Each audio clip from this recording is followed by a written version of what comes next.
Okay, the time's come for us to talk about what we've done so far. All right, so primarily what we did is we created an EC2 instance. And that EC2 instance is running in the cloud. And that EC2 instance was based on the Amazon Linux 2 AMI, the Amazon Machine Image value. So AMI, Amazon Machine Image. Now, basically what I need you guys to do is I need you to think of an AMI kind of like a snapshot. It is a pre-built machine, a template, if you will, that I can use to just reproduce machine after machine after machine, where the machine inherits the characteristics associated with the AMI. So this is a very useful tool for being able to turn out lots of resources. And when we created this EC2 instance, this EC2 instance was actually going to have, built into it, it has a virtual hard drive, this drive. It has virtual CPUs that are integrated into it, and it also has a virtual network card. Now, all of these things have quantitative values. As an example, the HDD had a type. Remember we talked about the idea of SSD. We talked about the idea of magnetic disks, and we're going to spend quite a bit of time talking about the different types of disk variations that we have. We also mentioned something called the EBS, the Elastic Block Store. We get a certain number of CPUs, not based on the AMI, but based on the machine type that we're going to be picking. So again, not only are there different AMIs, different flavors of operating systems, Windows, Linux, different flavors of Linux like SUSE Linux and things along those lines, there are also machine specifications that are going to designate CPUs, type of CPUs. There's going to be virtual graphics processing units or virtual GPUs that we can actually designate in these EC2 instances. So pretty much anything that you could do in something like VMware, obviously you're going to be able to do the exact same thing in AWS. So these are where we begin to be able to selectively create these virtual machines. And remember, these virtual machines are running operating systems. So in this EC2 instance, I am running the Linux operating system. And obviously I could have created a Windows machine. In fact, we'll make a Windows machine, just not right now, because Windows machines are going to be connected to in a different fashion.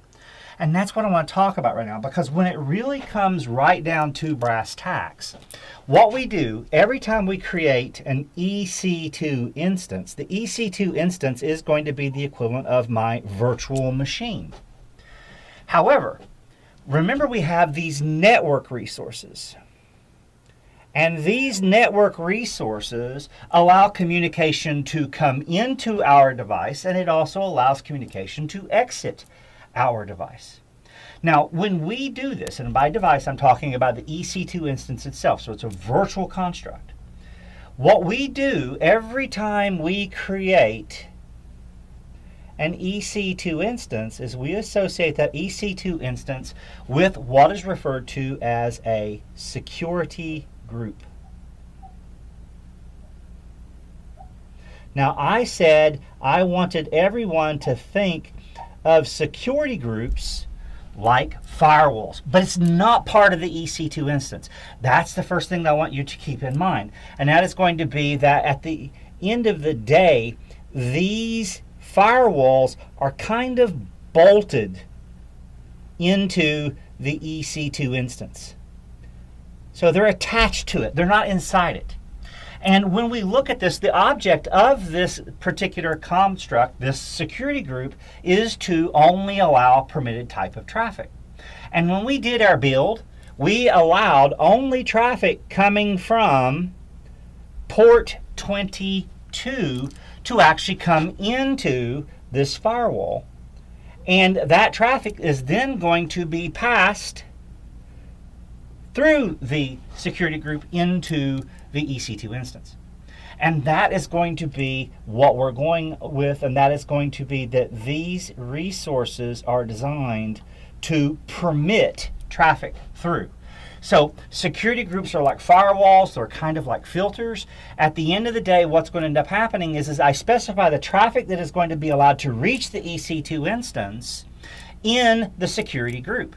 It's also very, very important for us to keep in mind that, like we mentioned earlier, data needs to leave the system. So data is going to need to be able to exit the EC2 instance. This is what we refer to as inbound and outbound traffic. So this is outbound, and obviously the red is inbound traffic. Now they are going to be governed by a different set of rules. So when we create an EC2 instance, we are going to specify, first of all, the protocol type that we're going to look for. Now in this instance, the protocol type that we're looking for is SSH. Now SSH is going to be going to a specific port, but right now we're actually going to be noting this based on the protocol type, not the port. I can use custom ports. So it shouldn't come as any surprise that later on in this process where we may have the capability of being able to pick a port that might not be a standard. But keep in mind, when it comes to SSH, the standard port is going to be port 22. And that's what was being allowed by default the moment we created this EC2 instance. Now the next part of this is going to be the fact that when we go in and we take a look at what's going on, I will then be able sometimes, and may have to sometimes, specify a protocol port, or I could specify a range of ports. So in this instance, we set it up to where it's going to be port 22. We just took the standard. Now another thing that we also specified in here was what we called the source. Now the source is going to be where the information is coming from. So if I have a machine, so if I have, let's say I have my laptop sitting out here,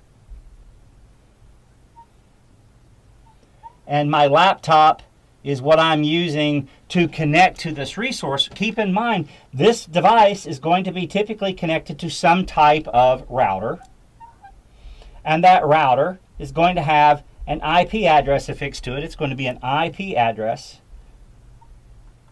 Typically it could be a static address, it could be a DHCP issued address, it really doesn't matter, but ultimately I may be the one sourcing this traffic. So when it comes to the source, I have some options here. I can specify specific IP addresses, like my IP address. I can specify custom values. And sometimes you'll see what we call the quad 0 specification. That basically means any IP address. In fact, it actually means any IPv4 address. Sometimes you'll see an annotation in here that's going to be /0, which is going to correspond to any IPv6 address. So I'll say any IPv6 address. So we keep this in mind, and these are going to be the things that we're going to be working with. But what I want you to understand is if the security group, that bolt-on firewall, does not allow the traffic in, it means that the EC2 instance will never see it. However, the rule is when we look at the security group, all outbound traffic is going to be permitted by default. So this is basically going to have the equivalent of a permit any traffic out. And I want to look at this. I want to take a look at this idea of a security group. Now, we used the one that we inherited when we built the EC2 instance. And what I'm going to do is I'm actually going to go into that EC2 instance and demonstrate some of the problems that we run into. As an example, I built the EC2 instance such that the EC2 instance would allow communication coming from my laptop. However, I am also connected to a Windows machine that's running in another data center that is not coming from traffic being sourced from the IP address that is being used by my laptop. Now, that IP address is actually on the router that my laptop is connected to. But for the sake of argument, just to keep things simple, all I'm saying is that the IP address that traffic is being sourced from on my laptop will either be permitted or denied to go through based on the way that we've built this security group. Another element that we can also use, it is worth noting, is that I can use descriptions. So when it comes through, I can also actually assign some type of description to explain what my security group does.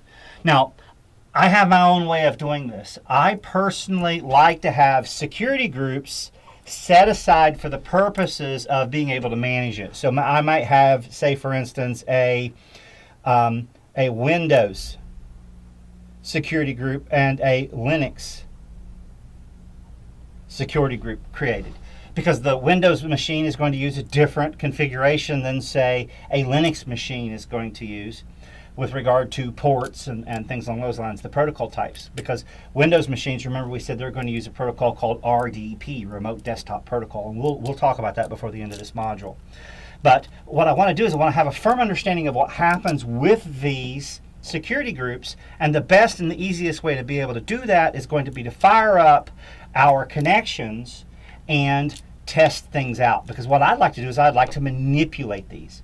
So as an example, before we move to the rest of the conversation, let's imagine that I decide that I'm going to, inside of this machine, I'm going to host a website.